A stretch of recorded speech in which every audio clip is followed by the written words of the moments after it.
waiter Alexander doesn't need eyes in the back of his head because he has the peculiar ability to turn his neck through a complete 180 degrees.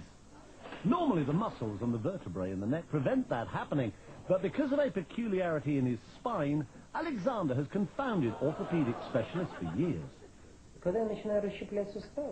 Many years ago, I started doing gymnastics, he says. That's when I noticed that my vertebrae seem to be very flexible and that I can turn my head farther than normal. I worked at it little by little, going a little farther each time, and one day I was able to turn my head all the way around.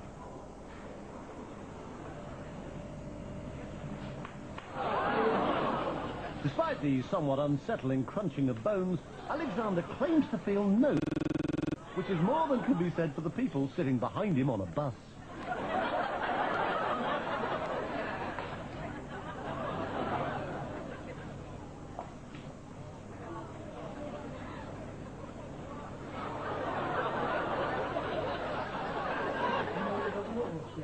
When I do it, it takes energy out of my whole body, he says. It requires 100% concentration. This may sound silly, I know, but in that moment, I don't feel like myself. It's as if I were another person whose body is filled with some kind of energy. I've been a radiologist for more than 30 years, he says, but I've never seen anything like it. Alexander is extremely flexible, no doubt about it. However, I suspect that it's a congenital ability.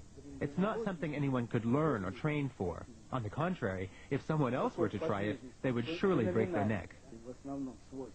For me, it's absolutely normal and doesn't hurt at all. The fact that he can turn other people's heads as well, although obviously not as far, has encouraged Alexander to take his peculiar skill on a concert tour.